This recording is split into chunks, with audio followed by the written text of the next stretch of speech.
The great American writer Cynthia Ozick once wrote, "Two things remain irretrievable: time and first impressions."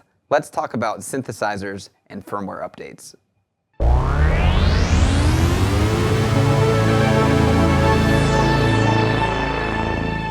Hi, I'm Zach Marr from Alamo Music here in San Antonio, Texas. You can find us online at alamomusic.com. If you haven't already hit the subscribe button, turn on your notifications.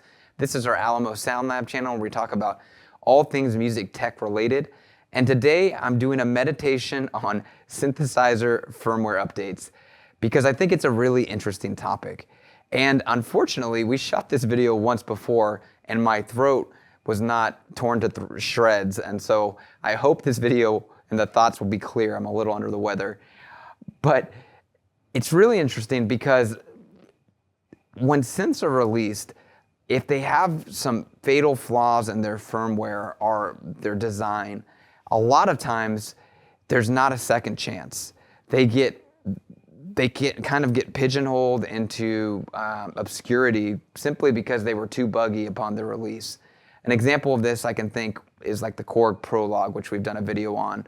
But there's a lot of synths that end up getting updated over and over again and become completely different instruments. You have like the TR-8S, you have the Waldorf M, you have the original Micro Freak.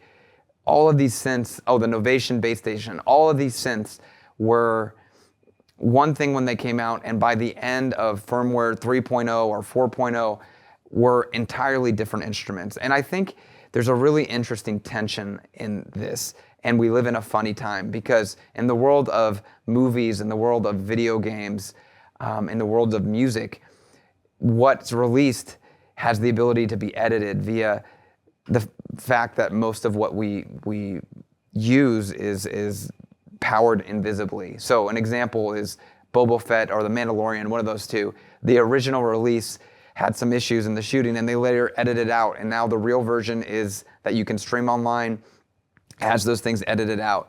You have other instances of this in video games where they release a buggy like Cyberpunk and total flop, but then they fix, update, it's a totally different game. And so you have this going on all the time in all sorts of mediums, and it also comes down to instruments. And what's really strange is that people seem to be divided into two camps. One camp appreciates it, and they're like, wow, I'm really appreciating the fact that I spent money with this company and they have continued to invest time and energy to make it more usable or more enjoyable. And then there's another camp that's really upset, and they're like, why would this company release XYZ product in this buggy state? It's unusable, shame on them, and they never really appreciate it. And I actually think this camp I think it's probably divided evenly, but negativity is louder than positivity. So I think that one of the reasons the products tend to not do as well is you get these negative things out in the beginning and it's a mess. And so I think it's a tension, a company doing well or doing right by the customer. Best case scenario best case example I can think of is the Novation Bass Station, where when there was not really bugs, but they kept innovating and putting new things into it and new firmware updates. And they did something really creative at one point. They did the Aphex limited edition version.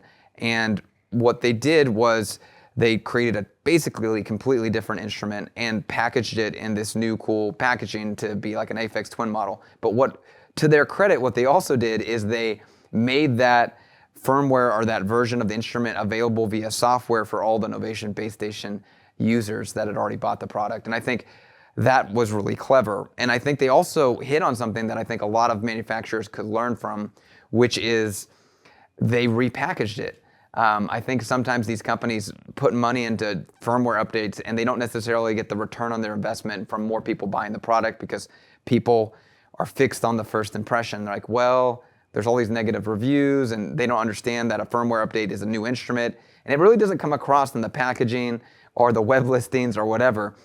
But, putting a new skin on the item, you look at the video game industry, they do this all the time, 25th anniversary edition or like game of the year edition. They add little things, they repackage it, and they raise the price and recoup their investment.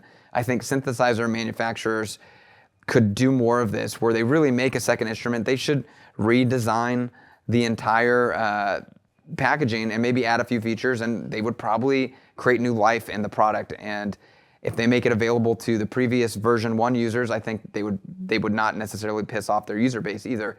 Really interesting, between when we made this video originally and when we made it now, they've announced the Quantum 2 or Mark II. And I use this as a reference in the original video because it had changed so much that the original user interface didn't even really map to what you could do in the instrument anymore, which was also an interesting kind of problem. The Aphex Twin thing had the same tension where you didn't have all the controls clear on if you had an original unit. But they actually are re-releasing this with some new hardware features like Aftertouch, Poly Aftertouch, and I think that was really smart of them. And so I hope to see more of this in the synth world. Personally, I think it's a good thing when companies can continue to innovate and invest in their products and create communities around instruments that are really great. What are your thoughts, though? I love to have a conversation. This has been on my mind as products are released and they become wildly different, and then it doesn't really get the attention that I think it deserves. The Waldorf M, for instance, getting digital filters, it kind of goes under the radar.